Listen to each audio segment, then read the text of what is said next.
जय हिंद साथियों। तो आपका सीटेट का जो एग्जाम 20 जनवरी को हुआ है, तो उसमें मैथ में जो प्रश्न पूछे गए हैं उन प्रश्नों को आज की क्लास में हम सोल्व करेंगे। तो इस बार हमें पूरे 15 प्रश्न नहीं मिले हैं, जितने प्रश्न मिले हैं उन प्रश्नों को देखेंगे। तो जिन साथियों को इन क्वेश्चंस की पीडीएफ चाहिए वो हमारा टेलीग्राम चैनल ज्वाइन कर ले, उसका लिंक आपको नीचे डिस्क्रिप्शन में मिल जाएगा। और जिन्होंने अभी तक हमारे चैनल को सब्सक्राइब नहीं किया वो सभी साथी चैनल को सब्सक्राइब कर लें। साथियों देखेंगे आज का पहला क्वेश्चन। वो कल जो हमने एनालिसिस कराया था उसमें एक कमेंट आया था माही गुप्ता जी का। उन्होंने कहा था कि अभाज्य युग्म को एक बार जरा दोबारा से समझाना है। तो हम इस वीडियो का अंत में आपको समझा देंगे कि अभाज्य युग्म होता क्या है, किस तरीके से उसको निकालेंगे और 1 से 100 तक के बीच कितने अभाज्य युग्म होते हैं। तो दोबारा से देख लेंगे इसको वीडियो के अंत में। तो देखेंगे हम अपना आज का पहला क्वेश्चन जो आपके एग्जाम में पूछा गया है। कोई व्यक्ति सूरत से 3 सितंबर को शाम को 4:15 पर 16:15 का मतलब हो गया शाम को 4:15 पर नागरकोट के लिए निकलता है और 5 सितंबर को सुबह को 4:45 पर पहुंचता है। दोनों शहरों के बीच की दूरी हमें दी हुई है 2117 किलोमीटर है और औसत चाल हमें बतानी है। अब यह क्वेश्चन दो बच्चों ने हमें भेजा है। एक ने जो दूरी दी हुई थी, एक ने जो भेजा था उसमें 2117 किलोमीटर थी, लेकिन दूसरे ने दूरी यहां पर लिख रखी थी तो 2119 किलोमीटर। तो जो भी साथी एग्जाम देख रहा है कमेंट में जरूर टाइप करें कि एग्जैक्ट दूरी क्या थी। हम 2117 के लिए सोल्व करेंगे। तरीका दोनों का एक जैसा ही रहेगा। अगर 2119 आया हो तो आप 2117 की जगह 2119 रख लेना, आंसर में थोड़ा बहुत डिफरेंस आ जाएगा। तो इसमें निकालना हमें औसत चाल। औसत चाल कैसे निकालते हैं? तो चाल बराबर होता है, चाल बराबर दूरी बटे समय, दूरी बटे समय होता है। और हमारे पास दूरी दी हुई है 2117 किलोमीटर। अगर हमें कहीं से समय मिल जाए तो हम इसकी चाल बता सकते हैं कि चाल इसकी क्या रही होगी। अब समय ही हमें निकालना है तो समय निकाल लेते हैं इसका। 3 सितंबर से लेकर 3 सितंबर शाम को 4:15 बजे, शाम के लिए हम पीएम लिख लेंगे यहां पर। तो 3 सितंबर शाम को 4:15 से लेकर 4 सितंबर शाम को 4:15 बजे तक का टाइम कितना हो गया इसका? ये टाइम हो गया हमारा टोटल 24 घंटे। टोटल हमारा 24 घंटे हो गया, पूरा एक दिन हो गया है। शाम को 4:15 से लेकर अगले दिन शाम को 4:15 बजे तक। अब यहां से 5 सितंबर सुबह को 4:15 बजे तक का टाइम कितना हो गया? सुबह के लिए एएम लिख लेंगे।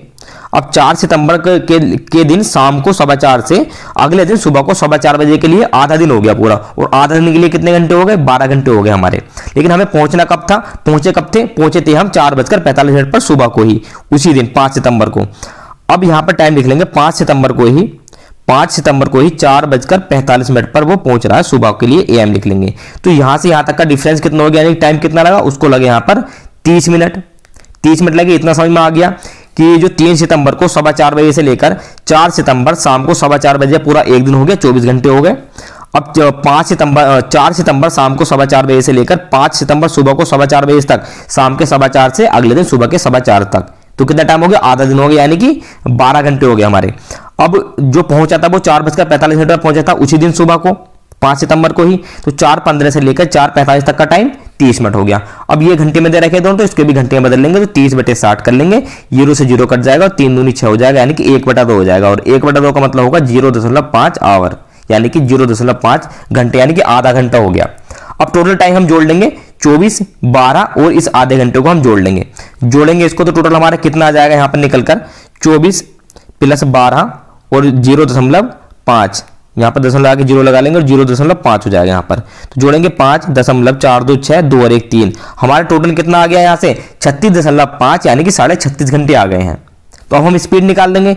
स्पीड बराबर डिस्टेंस अपॉन टाइम। डिस्टेंस दे रखी थी 2117 को भाग करनी है टाइम से। टाइम हमारा आ गया 36.5। अब दशमलव हटाने के लिए यहाँ पर एक 0 बढ़ा लेंगे।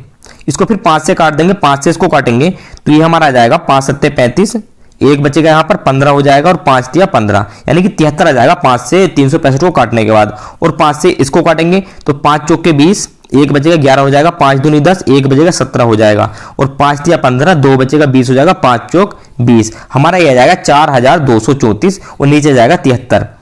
तो इसको भाग करेंगे फिर 73 से। 73 से किसको भाग करेंगे? 4234 को। 4234 को भाग करेंगे 73 से, इस तरीके से भाग कर लेंगे जिससे कि हमारी गलती ना हो। 73 से इसको भाग करते हैं तो पहले भाग जाएगी हमारी 5 बार, 5 तिया 15 और 5 7 35, 36 हो जाएगा, यहाँ पर 365 हो जाएगा। घटाएंगे इसको, 13 में से 5 गए 8 और यहाँ बचेगा 11, 11 में से 6 गए 5, 58 बचेगा। ऊपर से हम 4 उतार लेंगे। इसके बाद भाग जाएगी हमारी 8 बार, 8 तिया 24 का 4 हासिल 2 लगेंगे और 8 7 56 और 2 58, 584 हो जाएगा। तो जो यहाँ से हमारी औसत चाल निकल कर आई है वो आई है हमारी 58 किलोमीटर प्रति घंटा। तो अगर आपके ऑप्शंस में 58 दे रखा हो तो वो आपका आंसर सही हो जाएगा। अगर यहां पर 2119 दे रखा हो तो यहां पर थोड़ा सा अंतर आएगा, इसके हमारा आंसर 58.05 आ जाएगा। तो इस तरीके से इस क्वेश्चन को हम कर लेंगे। अगला प्रश्न देखेंगे, प्रश्न नंबर 2 क्या है हमारा? प्रश्न नंबर 2 है हमारा, एक समांतर चतुर्भुज में सममित रेखाओं की संख्या पूछी गई है कि एक समांतर चतुर्भुज में सममित रेखाओं की संख्या कितनी होगी। तो जो हमने एनालिसिस करा था 17 जनवरी का, उसमें ही मैंने आपको बता दिया था सममित रेखाओं के बारे में। उसमें हमसे पूछा गया था कि आयत में सममित रेखाओं की संख्या कितनी होगी। तो आयत में जो सममित रेखाओं की संख्या 2 होती है। वर्ग की बात करें तो वर्ग में सममित रेखाओं की संख्या 4 होती है। समचतुर्भुज में बात करें तो समचतुर्भुज में भी 2 होती है। अगर समांतर चतुर्भुज पूछा गया है तो समांतर चतुर्भुज में कोई भी सममित रेखा हमारी नहीं होती है। तो ऑप्शन नंबर 1 0 इस प्रश्न के लिए सही आंसर होगा। समांतर चतुर्भुज में कोई भी सममित रेखा नहीं होती है। अगला प्रश्न देखेंगे, प्रश्न नंबर 3 है, 5 सही 1/2 समकोण का मान कितना होगा। अब आपकी हर एक शिफ्ट में इस तरह का क्वेश्चन एक पूछा जा रहा है, बहुत ही आसान क्वेश्चन है। 5 सही, ये जो लिखा हुआ है इस तरीके से लिखा हुआ है, 5 सही 1/2। 5 सही 1/2 समकोण का मान हमें बताना है। तो समकोण के लिए कितने से गुणा कर देंगे? इसे 90 से गुणा कर लेंगे। पहले इसको मिश्र भिन्न दे रखे, मिश्र भिन्न को सोल्व कर लेंगे, नीचे वाले से गुणा कर देंगे, ऊपर वाला जोड़ देंगे। 2 पंजे 10, 10 और 1 11, 11/2 गुणा 90। इस तरीके से जाएगा, 2 से 90 को काट देंगे 45 आ जाएगा, और 11 से 45 की गुणा करेंगे तो हमारा आ जाएगा 11 पंजे 55 का 5 हासिल 5 लेंगे, 11 चौक 44, 44 और 5 49, 495 आ जाएगा इसका आंसर। ऑप्शन नंबर 3 है, ऑप्शन नंबर 3 इसके लिए सही आंसर हो जाएगा। तो आई थिंक ये क्वेश्चन आपको आसानी से समझ में आ गया होगा, बहुत ही आसान क्वेश्चन है और ये वाला क्वेश्चन आपके हर एक शिफ्ट में पूछा जा रहा है प्रति एक दिन। अगला प्रश्न देखेंगे, प्रश्न नंबर 4 है, प्रथम 5 प्राकृतिक या अभाज्य संख्याओं का औसत क्या होगा। अब ये दोनों चीज को लिख रखी है, 2 बच्चों ने ही क्वेश्चन भेजे थे हमें ये, तो एक ने प्राकृतिक लिख रखा था, दूसरे ने अभाज्य लिख रखा था। तो दोनों के लिए करेंगे, पहले हम प्रथम 5 प्राकृतिक संख्याओं का औसत निकालेंगे, उसके बाद हम 5 अभाज्य संख्याओं का औसत निकालेंगे। तो जो भी साथी एग्जाम देकर आए हैं वो कमेंट में जरूर टाइप करें कि एग्जैक्ट जो पूछा गया था वो क्या पूछा गया था, प्राकृतिक संख्याओं का योग औसत पूछा गया था या फिर अभाज्यों का पूछा गया था। तो पहले प्राकृतिक संख्याओं को कर लेते हैं। अब प्राकृतिक संख्याओं का औसत निकालने के लिए पहले हम प्राकृतिक संख्याओं का योग निकालेंगे। तो प्राकृतिक संख्याओं का योग निकालने का जो फॉर्मूला होता है वो होता है आपका n+1/2। ये होता है प्राकृतिक संख्याओं का योग निकालने का फॉर्मूला। अगर यहां पे हम देख लेते हैं, अगर सम संख्याओं का योग पूछा जाता, अगर आपकी अगली वाली सीट में सम संख्याओं का योग पूछने के लिए आ गया तो वो कैसे निकालेंगे, तो उसका भी फॉर्मूला देख लेते हैं। अगर हमें सम संख्याओं का योग निकालना है तो उसका फॉर्मूला होता है n+1, यानी कि नीचे से ये 2 हट जाएगा, ये 2 नहीं होगा नीचे। सम संख्याओं को निकालने के लिए सम संख्याओं का फॉर्मूला हो गया। अगर विषम का आता है तो विषम का होता है n², और n क्या है यहाँ पर, n पदों की संख्या है हमारी यहाँ पर।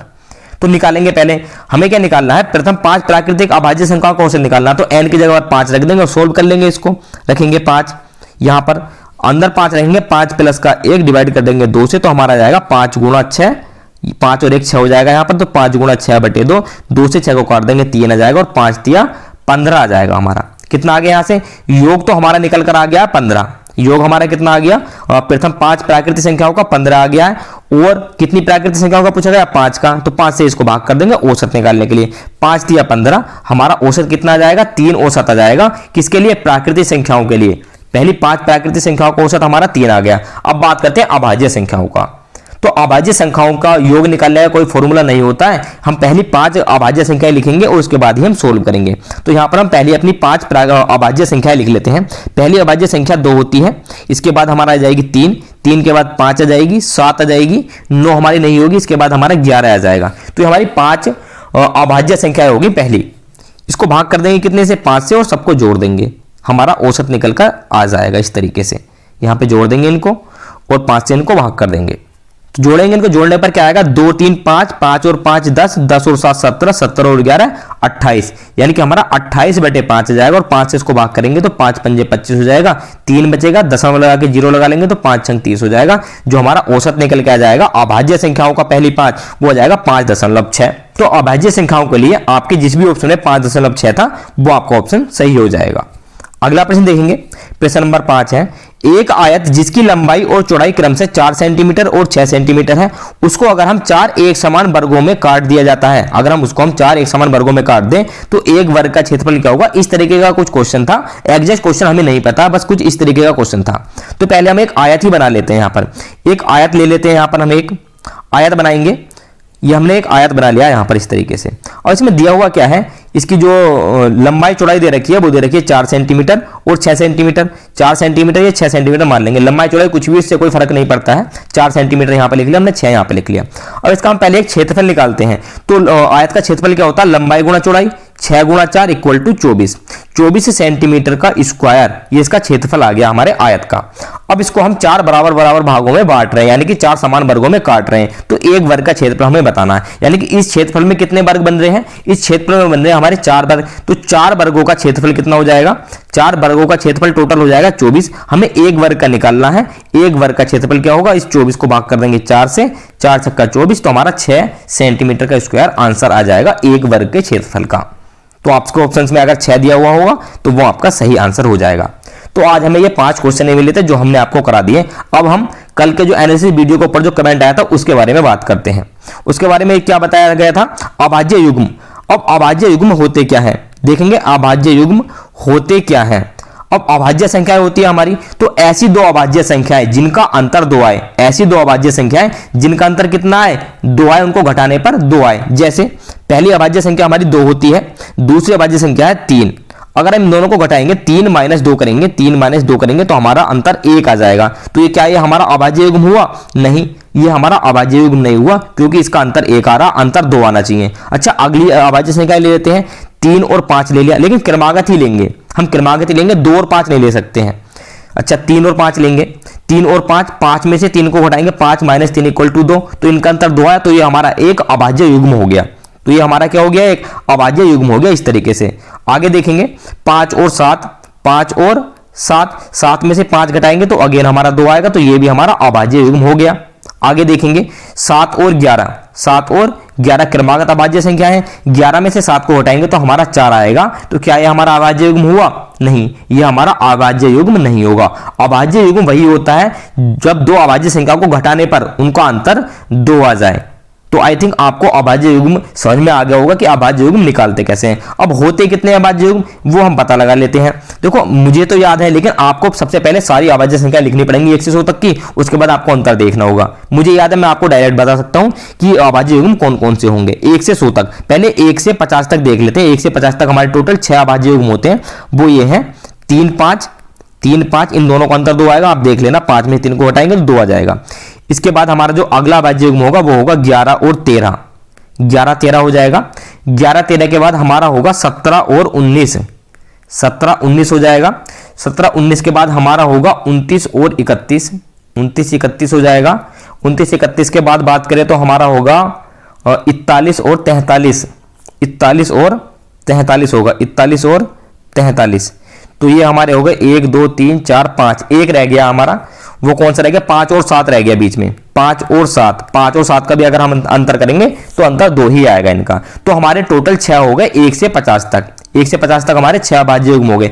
अब बात करें 51 से 100 तक, 51 से 100 तक, तो 51 से 100 तक कितने अभाज्य युग्म होंगे? 51 से 100 तक हमारे 2 ही अभाज्य युग्म होंगे। वो दो अभाज्य युग्म है हमारे 59, 61, 59, 61 और 71, 73, 59, 61 और 71, 73। तो 2 अभाज्य युग्म हमारे 51 से 100 तक टोटल हो गए हमारे 8। 1 से 100 तक हमारे 8 अभाज्य युग्म होते हैं। जो कल का जो आपका एग्जाम था उसमें पूछा गया था। तो ये थी हमारी आज की क्लास। तो जो भी साथी अंत तक बने हैं उनका बहुत बहुत धन्यवाद, और जिन साथियों ने अभी तक हमारे चैनल को सब्सक्राइब नहीं किया वो सभी साथी चैनल को सब्सक्राइब कर लें और वीडियो को लाइक जरूर करें। हम आपसे मिलते हैं अगली क्लास में। जय हिंद।